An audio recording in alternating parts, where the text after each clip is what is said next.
Assalamualaikum warahmatullahi wabarakatuh. Waalaikumsalam warahmatullahi wabarakatuh. Alhamdulillah wassalatu wassalamu ala Rasulillah. Rabbi shrah li sadri wa yassir li amri wahlul 'uqdatam min lisani yafqahu qawli. Rabbi zidni ilman nafi'a warzuqni fahma. Saudara-saudara yang saya hormati, pada kesempatan ini kita akan mendiskusikan mengenai isu lingkungan hidup. Seperti yang sudah pernah kita bahas dulu, bahwasanya materi kuliah setelah UTS itu adalah berkaitan dengan isu lingkungan hidup.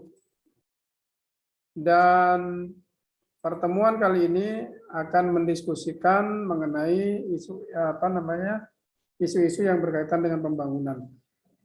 Pada kesempatan ini kita akan mulai mendiskusikan mengenai isu yang berkaitan dengan lingkungan hidup. Seperti materi pembelajaran yang sudah saya bagikan dalam bentuk buku, yang sebagian orang sudah mendapatkannya melalui PDF yang saya bagikan. Dan saudara-saudara bisa mengaksesnya di ResearchGate, nama saya Muhammad Hidayatul Rahman. Di sana saudara bisa mendapatkan materi yang berkaitan dengan teori dan isu pembangunan ini. Nah, saudara-saudara, saya sengaja membuat beberapa materi presentasi yang berkaitan dengan isu lingkungan hidup ini. Karena pembangunan di masa-masa sekarang ini seperti yang dulu sudah digagas oleh PBB, bahwasanya pembangunan itu harus berkelanjutan. Dulu dikenal sekarang namanya SDGs, Sustainability Development Goals, SDGs. Nah, dulu sebelum SDGs itu namanya Millennium Development Goal atau MDGs. Nah, MDGs kemudian berubah ke SDGs. SDGs ini tentu saja kalau kita perhatikan pembangunan itu harus diorientasikan kepada asas keberlanjutan. Artinya ada proses menjaga stabilitas dan kelestarian ekosistem lingkungan di mana manusia tinggal dan berada. Saudara-saudara yang saya hormati, inilah yang kali ini kita akan pelajari bersama, bahwasanya isu lingkungan hidup itu tidak hanya menjadi isu global, tapi juga isu yang sangat cocok bagi pembangunan di era modern ini, di mana pembangunan tidak hanya dilakukan pada masa kini atau di sini, tapi juga pada masa yang akan datang dan diperuntukkan bagi generasi yang akan datang. Sehingga pembangunan itu tidak hanya bermanfaat pada generasi di masa sekarang, tapi juga pada masa yang akan datang. Inilah pentingnya untuk menjaga stabilitas dan keberlangsungan ekosistem dan lingkungan di mana proses pembangunan itu berlangsung. Coba kita buka misalnya apa yang dimaksud dengan lingkungan hidup. Ada banyak pengertian yang dikemukakan oleh para ahli mengenai lingkungan hidup. Tetapi di antara pendapat dan apa yang dikemukakan oleh para ahli itu, lingkungan hidup itu paling tidak berkaitan dengan pertama adalah lingkungan alam. Jadi alam di sekitar kita itu adalah namanya lingkungan hidup atau disebut dengan environment. Jadi alam sekitar, apakah itu berupa tumbuh-tumbuhan, berupa hewan, berupa sumber kehidupan hewan dan tumbuhan seperti air, kemudian hutan, dan lingkungan alam sekitar selain itu adalah disebut dengan lingkungan hidup. Misalnya laut itu adalah lingkungan hidup karena tempat tumbuhnya ikan di sana.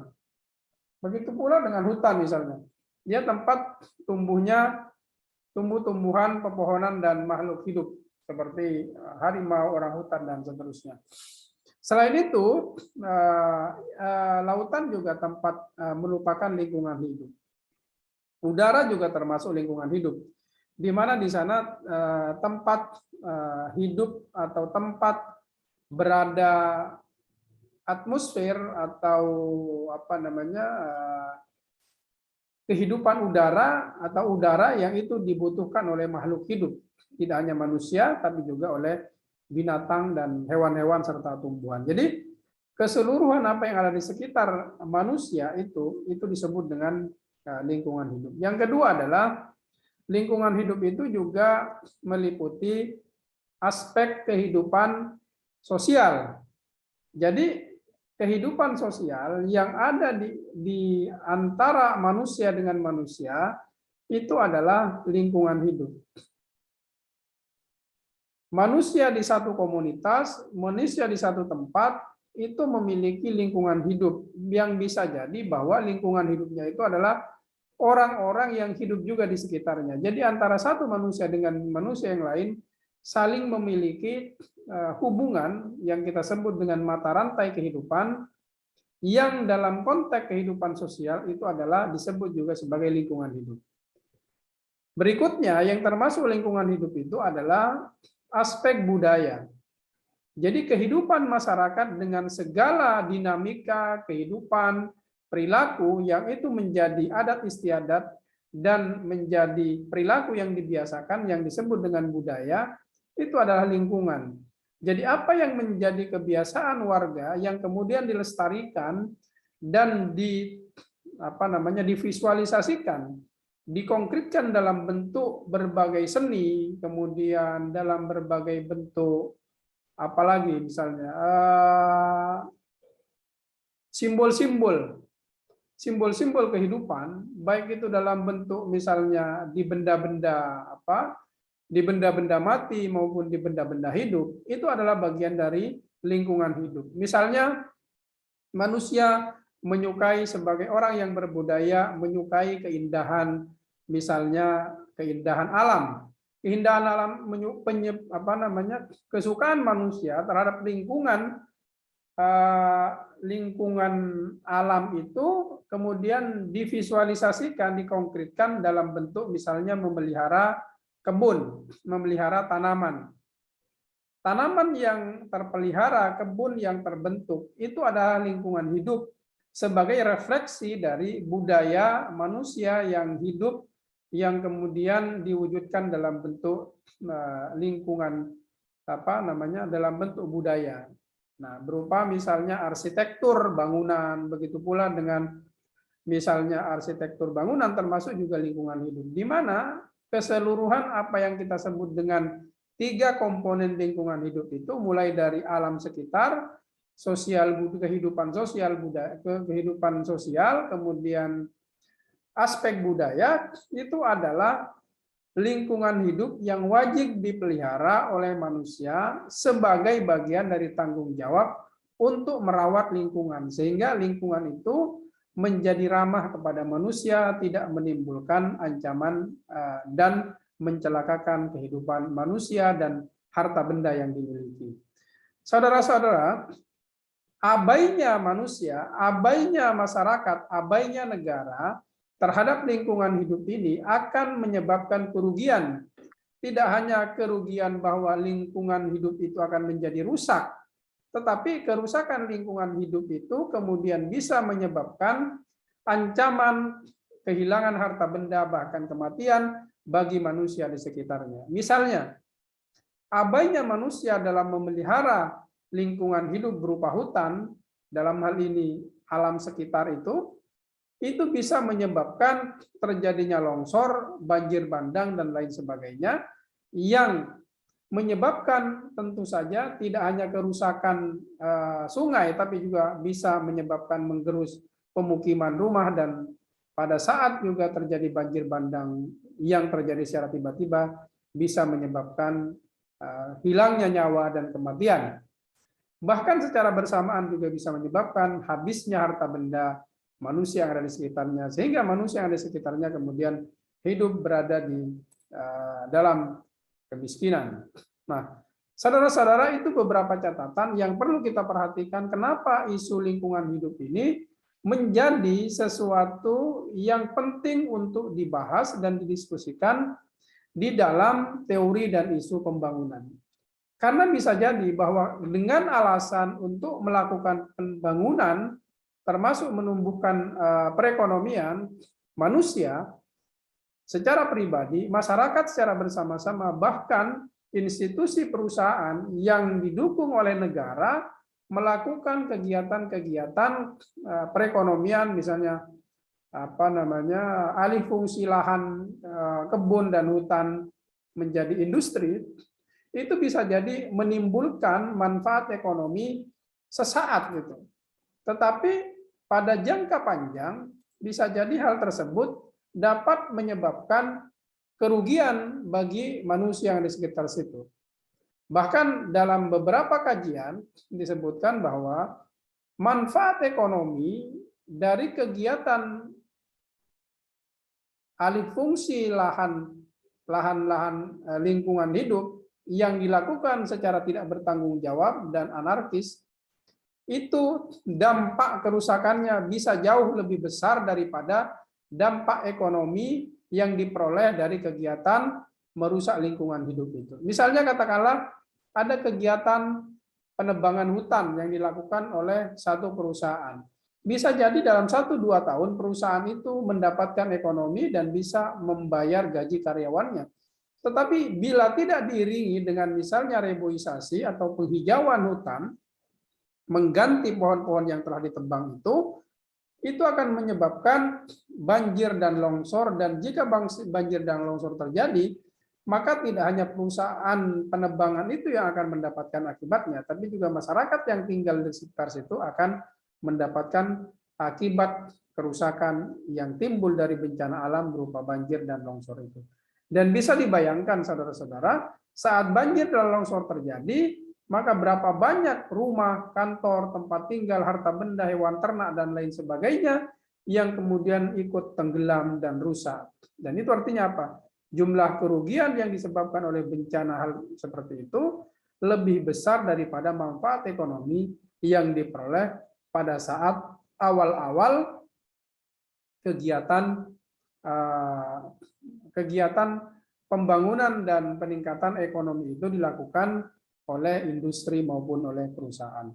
Nah, saudara-saudara, ini beberapa catatan yang perlu kita perhatikan yang menjadi pegangan kita semua di dalam menjalankan kehidupan di dalam membangun perekonomian dan meningkatkan pertumbuhan ekonomi warga negara. Jadi pembangunan itu maksud saya yang perlu kita garis bawahi adalah harus memperhatikan aspek lingkungan hidup di dalam pembangunannya.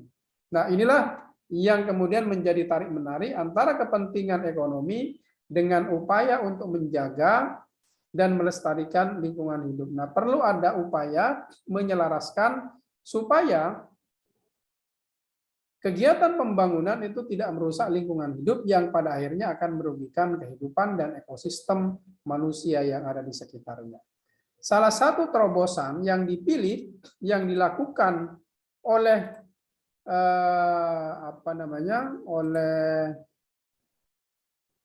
oleh banyak negara, termasuk oleh banyak daerah di Indonesia, pembangunan berbasis pariwisata. Karena pembangunan berbasis pariwisata itu lebih konkret dalam upaya untuk melestarikan lingkungan hidup.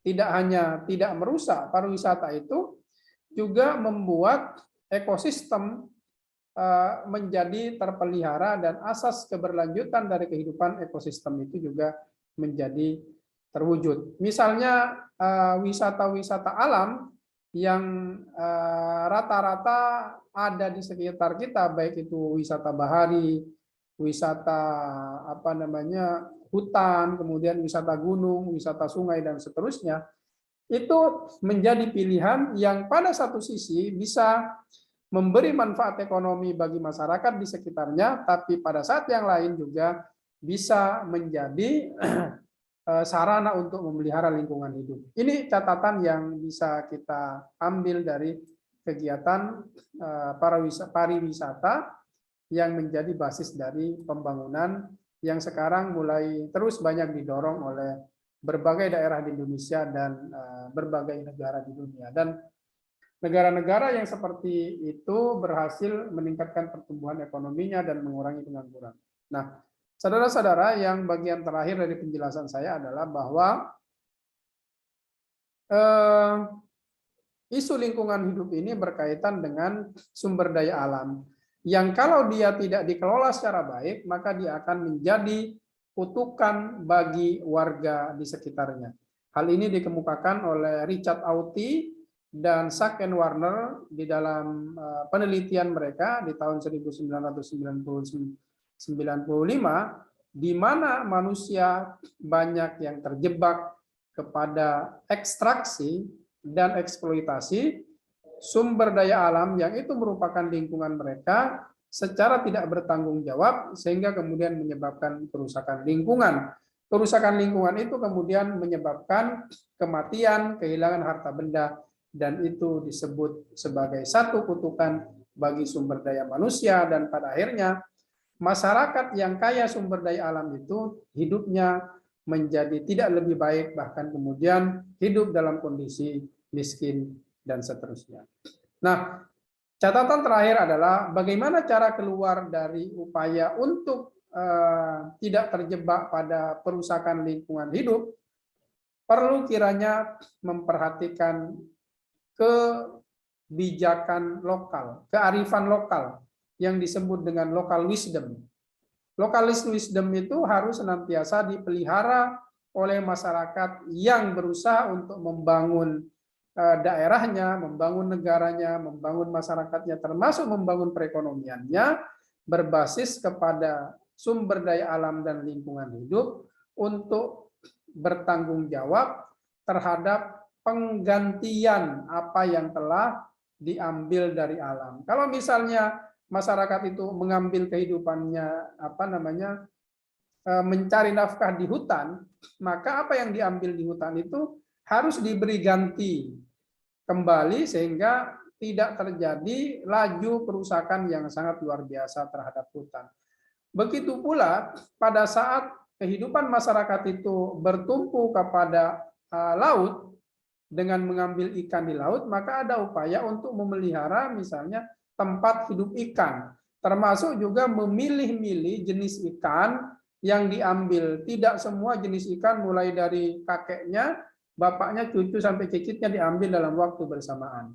Jadi pada saat nelayan menangkap ikan, maka perlu ikan yang diambil itu adalah ikan yang dalam ukuran besar. Sehingga ikan-ikan yang kecil ada kesempatan untuk kemudian hidup dan berkembang, yang itu kemudian bisa diambil kembali pada masa yang akan datang oleh anak cucu generasi yang akan datang. Inilah proses di mana ada kearifan lokal yang harus dilakukan secara bertanggung jawab oleh masyarakat, tidak hanya oleh pemerintah dan negara, tapi juga secara bersama-sama dan sukarela oleh masyarakat, sehingga kemudian lingkungan alam ini tetap memberikan manfaat yang baik bagi masyarakat dan bisa memberikan pertumbuhan ekonomi dan meningkatkan pembangunan pada saat ini dan pada masa-masa yang akan datang.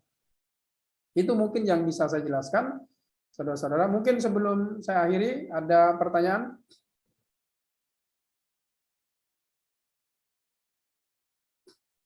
Sambil nunggu pertanyaan dari saudara-saudara, silakan screenshot-nya dibagikan ke saya sebagai absen kehadiran atau presensi kehadiran saudara di di perkuliahan yang dilaksanakan secara daring. Terima kasih. Mohon maaf jika ada yang kurang berkenan. Saya cukupkan. Wassalamualaikum warahmatullahi wabarakatuh.